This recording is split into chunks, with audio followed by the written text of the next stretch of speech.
If you're just joining us, we're covering breaking news out of Washington, D.C., where an American Airlines passenger jet crashed midair with a Black Hawk helicopter, the two aircraft plunging into the Potomac River. American Eagle Flight 5342, which was coming from Wichita, Kansas, was carrying 60 passengers and 4 crew members on board. The Black Hawk helicopter had 3 on board, and right now a massive search and rescue operation is underway in the frigid waters of the Potomac. Up to 19 bodies have been removed so far, and we're awaiting a news conference at 7:30 Eastern Time on this. Joining us now, NBC News aviation analyst John Cox. He's a former pilot and accident investigator with more than 20 years' experience. And John, I'm curious what first comes to mind when you saw the video, heard the audio about what happened here. I think it's important to recognize that this was a very routine operation. This change of a runway to have the RJ land on runway 33, it's routinely done. Pilots know how to handle that. Everything that we can see, the jet tracked exactly where they should have been. Air traffic control asked the military helicopter do they see the RJ and to pass behind it. And from this point, we don't know a whole lot. This is what NTSB investigators are going to be looking at, was the ground track of the Black Hawk helicopter, where they were, and how this mid-air collision could have occurred. There should have been vertical separation between the two aircraft. Vertical separation, and also any collision avoidance systems that you would know these aircraft to have. You may be able to see it. They'll have to determine if the Black Hawk had the terminal collision avoidance system known as TCAS on board, and it also TCAS is inhibited below a given altitude, so it may not have actually been functioning because of the low altitude of the jet. John, walk us through just for the layman, the people who fly in day out of these airports, just the choreography, the intense and delicate choreography needed by air traffic control to land all of these airplanes safely, and then also factor in other aircraft, whether it's civilian or military, helicopters, small planes in the area. Just talk to us about how complicated that is. Reagan National Airport is a complex airport to land at, and it's one I always enjoyed flying in and out of there. The quality of the controllers is very high. They move a lot of airplanes in and out of a pretty compact area. You have the river to work with, and they will clear you, follow the river up if you're landing to the north, typically on runway 1. And it's very often that they'll say, okay, can you circle to land runway 33? That is also very routine.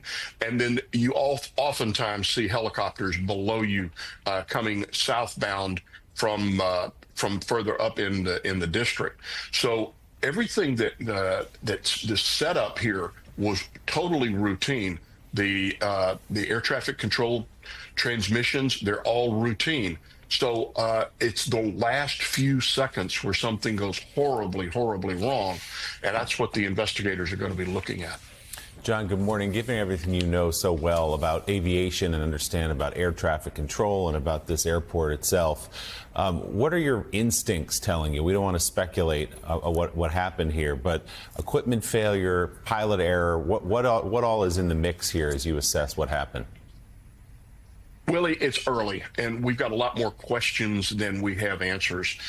It appears from the radar tracks that I've seen that the jet is on a completely normal profile. So that leaves question about, was the military helicopter too far west? Were they at the right altitude?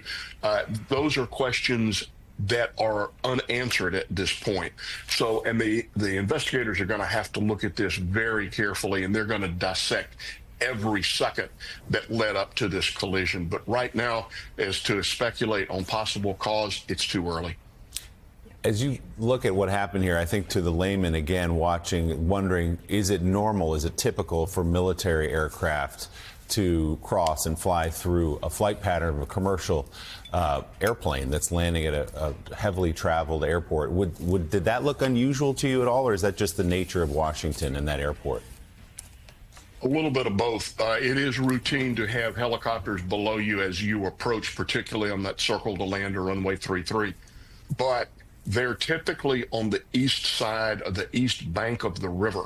And I'm at this point still unclear exactly where that helicopter was tracking. I've seen countless numbers of helicopters, but they've typically been on that eastern bank of the Potomac River, and that gives you the separation. So there's a lot of question that could the RJ crew have even seen the helicopter? We don't know. The RJ or the helicopter crew apparently acknowledges that they see the RJ. So those are things that we're going to have to look at, and the investigators are going to look at in depth.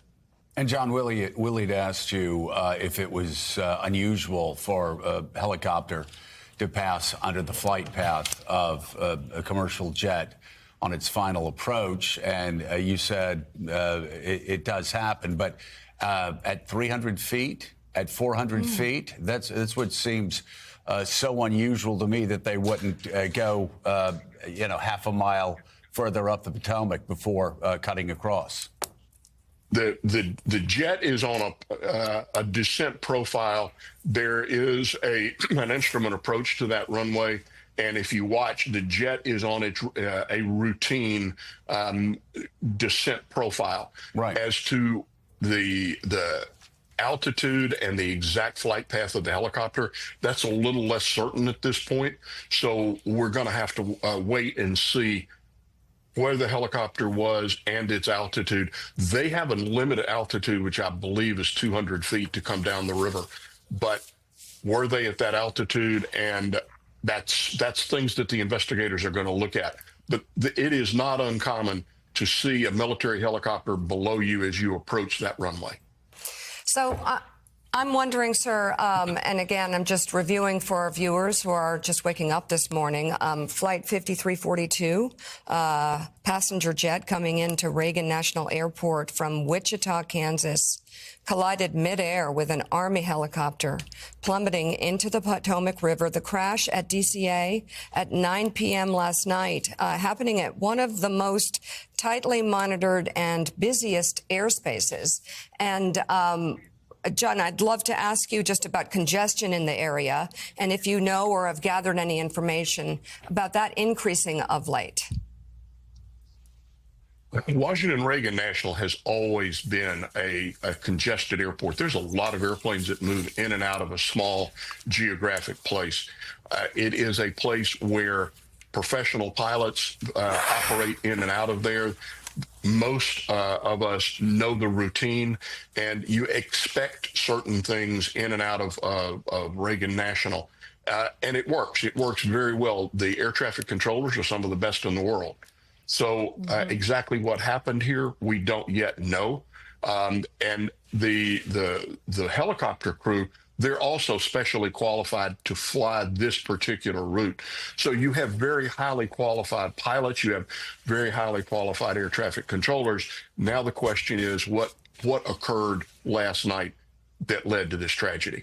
David Ignatius. So just to speak to the question of the increasing congestion at National Airport, which every traveler who goes through there sees, one reason for it is that members of Congress like this airport very close to where they live and work and keep demanding more slots to go to more different places around the country where their home districts are. It's been a long-running problem for Reagan National to be able to accommodate congressional demand for flights. They don't want to go all the way out to Dulles, which is about twice as far. They want to go to this airport. It's not to say it has anything to do with this crash, but it's part of why the airport is so crowded. And so congested. Reagan National has always been a challenge geographically because it's so constrained by the river, and it is close into the city. There is increased demand, not only by Congress, but by passengers. People like this runway. I mean, I've flown in and out of there countless times, both as a pilot and as a passenger. the convenience factor is great, and they do a good job managing the traffic.